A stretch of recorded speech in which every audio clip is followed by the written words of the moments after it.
Pauwi na si Teresa dahil ayaw niya na may driver kahit pinagsasabihan na ito ng ama pero di pa rin ito nakikinig.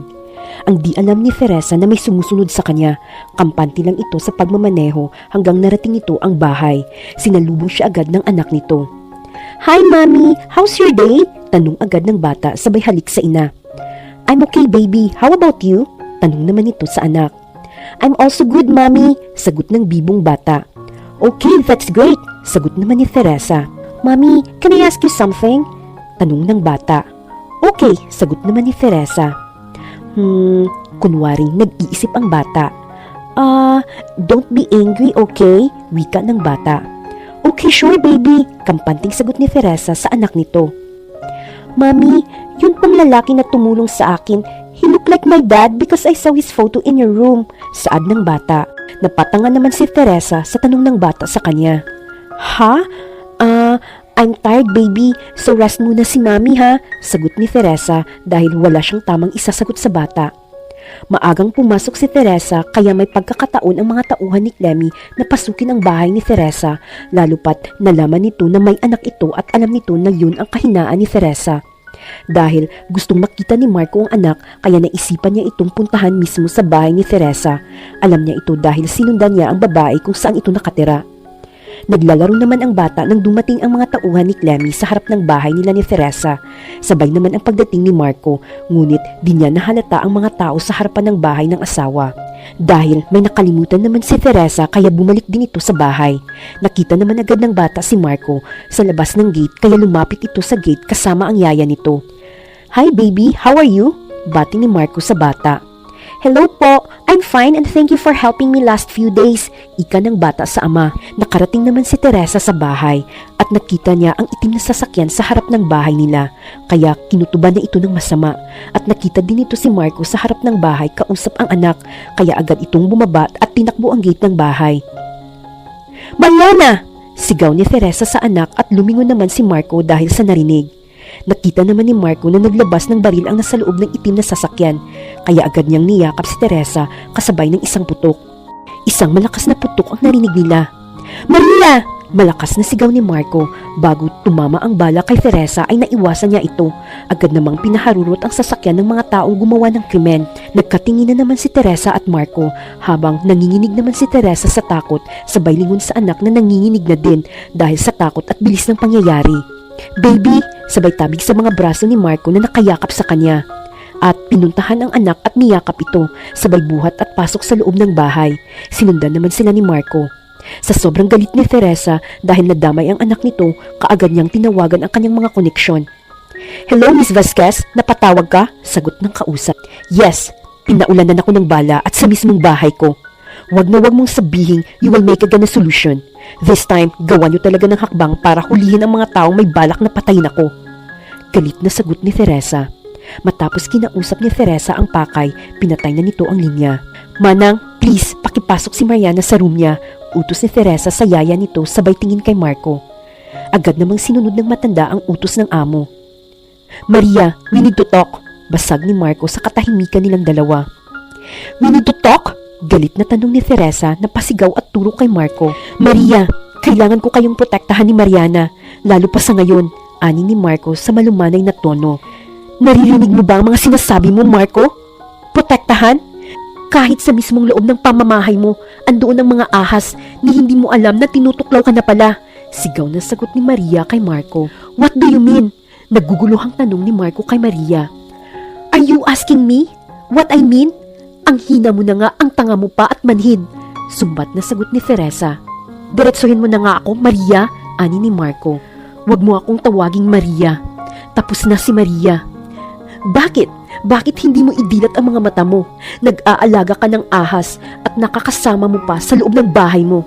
Maria, asawa pa rin kita, kaya may karapatan ako sa iyo at sa anak natin," sagot ni Marco. "Asawa? Anak? Kailan pa? Kailan pa, Marco?"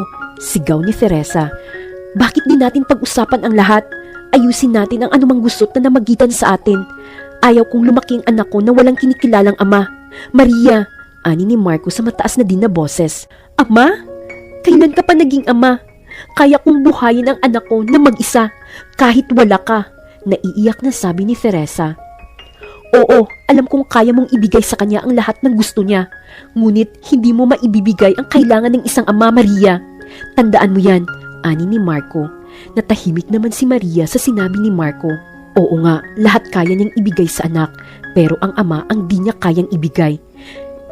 Pero di siya basta-basta bibigay sa gusto ng asawa. Dapat patunayan din ito na kaya niyang tiisin ang hamon ni Maria sa kanya. Makakaalis ka na, marami pa akong gagawin. Pananaboy ni Teresa kay Marco. Eto, tandaan mo, Maria, asawa kita at anak ko siya. At kung hindi mo ako ipakilala sa anak natin na ako ang ama niya, ako mismo ang magpapakilala sa kanya, ani ni Marco. Pero malumanay na ang boses nito. Hinalikan pa niya si Teresa sa noo bago umalis sa pamamahay ng asawa. Naiwan naman si Teresa na nakatulala, naguguluhan na siya sa mga nangyayari ngayon. Naiisip niya na kailangan niyang asawa, pero mas mataas pa rin ang pride niya at dapat ayusin niya muna lahat ang mga problema niya, lalo pa sa kumpanya niya at ang mga taong nagtatangka sa kanilang buhay. Mga tanga! Bobo! Inis na sigaw ni Doña Vivian sa mga tauhan nito. Ma'am, may dumating po kasi na lalaki, kaya di siya natamaan, sagot ng mga tauhan nito. Ang sabihin niyo, mga tanga kayo, bakit di niyo dinamay ang lalaki para walang pakialamero, saad ng Donya. Nagguguluhan naman si Titus sa pinapagawa sa kanya ni Maria, pero no choice na siya dahil kilala niya ang kaibigan. Baka matanggalan siya ng license sa wala sa oras sa isip ni Titus. Kinabukasan, nakipagkita si Titus kay Clemmy para kausapin ito. Anong pag-uusapan natin? Tanong agad ni Clemmy kay Titus, sabay lingon sa paligid, baka may makakita sa kanila. Lingid sa kaalaman ni Clemmy ay pinasundan siya ni Teresa. Okay, direct to the point. Layuan mo si Marco Zamora, sagot ni Titus dito na kinabigla naman ni Clemmy. What? Are you crazy? Tanong naman ni Clemmy. Did you hear me? Kung ayaw mong pulutin ka sa kulungan, ani ni Titus sa seryosong tono. No, never! I can't do that without any reason, sagot din ni Clemmy. Gusto mong malaman ang dahilan? Okay, fine. Miss Teresa Vasquez is my best friend and you know her. Kaya mula ngayon, magbalot-balot ka na dahil siya ang tunay na asawa niya at huwag mo nang isiksik ang sarili mo sa kanya. Shock naman si Clemmy sa nalaman. Nasa kalagitnaan ng meeting si Mrs. Vivian Chan sa kanilang kumpanya nang may pumasok ng mga pulis sa loob ng conference room na kinabigla naman ng mga naruroon lalo na si Vivian. Mrs. Chan, may warrant of arrest po kayo kaya kung ayaw niyong kaladkarin ka namin, sumama kayo ng maayos, saad ng mga pulis. No, never! I will call my lawyer bago ako sasama sa inyo at wala kayong karapatan na hulihin ako sa mismong pag-aari ko.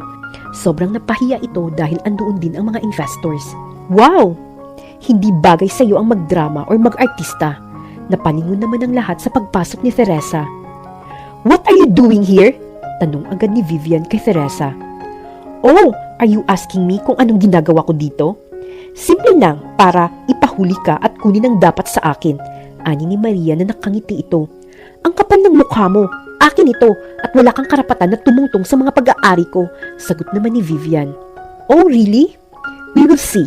Sabay pitik ni Teresa ng daliri at pumasok ang sekretary nito na may dalang CD.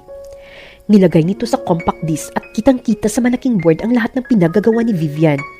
Hiyang-hiya naman si Vivian sa mga nakakita. Pinag-uusapan na siya ng mga nasa paligid niya at nagwawala na din ito. No! No! Hindi totoo yan! Sigaw ni Vivian. Hindi totoo? Really? So ano ngayon? Wala ka ng lusot pa. See you in jail. Sabay kindat sa mga pulis at pinusasan na ito at nilabas sa loob ng silid na iyon at lumabas na din si Teresa para isunod ang isang plano nito. Narating ni Teresa ang bahay ni Marco at agad naman siyang pinapasok dahil kilala siya ng mga ito. Ano kayang gagawin ni Teresa sa bahay ni Marco? Abangan natin ang susunod na kabanata.